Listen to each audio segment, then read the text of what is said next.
Today, we're here to answer the question, what is Swarm 2? Now before we can do that, we need to briefly jump back to the original game. With consumer VR being around for nearly 8 years and so many new gamers joining this market every single day, it's no surprise that countless high-quality games get missed. For many, the original Swarm is in this category, and we'll not only recap what made that game so good, but also how the sequel is setting out to be a much better game. So let's not waste any more time and jump into a brief Swarm recap. Unlike some games that aged poorly and used now outdated mechanics, Swarm remains a fantastic experience with nothing else quite like it in the VR space. It's routinely referred to as Spider-Man with guns, as you whip yourself around the battlefield with grappling hook style tethers, plus 2 separate guns at your disposal. The storyline was delivered by comic book style cutscenes where aliens invade and you have to kick them off your planet. There were some massive large-scale battles that almost made this feel like a bullet hell game. The overall difficulty was on the high end, and there were some truly epic boss fights. Now with all of this action and constantly swinging yourself around, you'd expect this title to be nausea-inducing,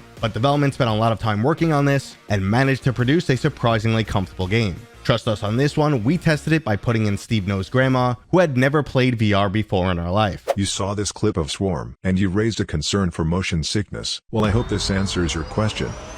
Swarm Grandma.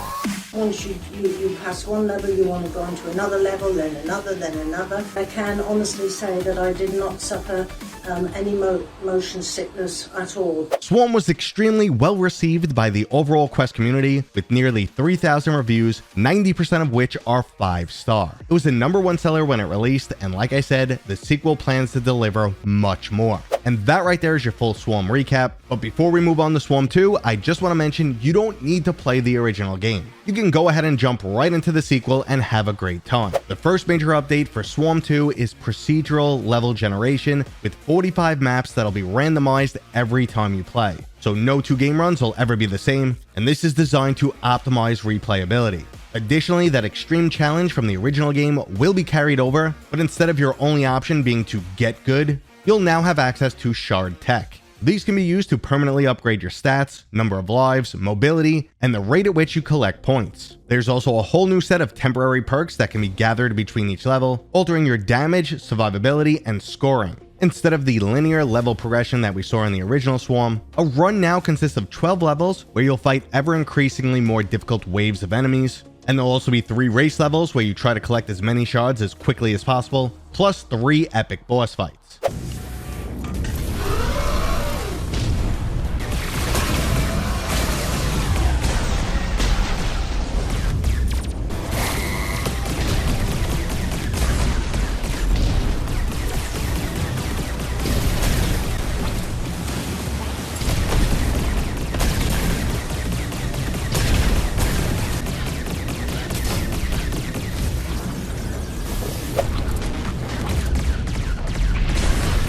You're on fire.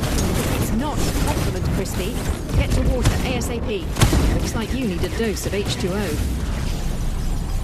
Now that 45 map rotation will make each of these 18 levels unique every single time you jump into the game. Now on top of all of these new updates, Swarm is also introducing some new game modes. This includes the campaign, an arcade mode, challenge mode, a free roam, and they've also added some special PvP challenges. I'll get back to that in just a minute, but let's break down all of these different gameplay modes. I've already described the campaign mode, which is the main storyline, and the series of 18 procedurally generated levels, where you'll have the ability to unlock permanent and temporary buffs. Now the arcade mode allows you to choose from any of the game's maps and biomes and select your difficulty level. From there you could use it to either practice moving around or take on the leaderboard trying to kill as many enemies as possible. There's no permanent progression or perks in the arcade mode, but you will have access to all of the character abilities. Now the challenge mode consists of endless gameplay where you have to survive as long as possible, but every single week the leaderboard will reset and a new map will be selected for the challenge mode. And finally we have the free roam gameplay mode, which is a large city biome that players can freely move around in, access some mini quests, or just practice their movement and abilities. Now the PvP challenge mode that I already mentioned kicks in whenever someone is getting close to one of your top scores. This gives you the option to jump into that exact gameplay mode and hopefully extend your lead, keeping you in first place. There's nothing like a bit of competition to help keep you motivated. And that right there was just about everything you need to know about Swarm 2, other than its release date of March 7th and the fact that you could get a custom skin and 12% off if you pre-order now.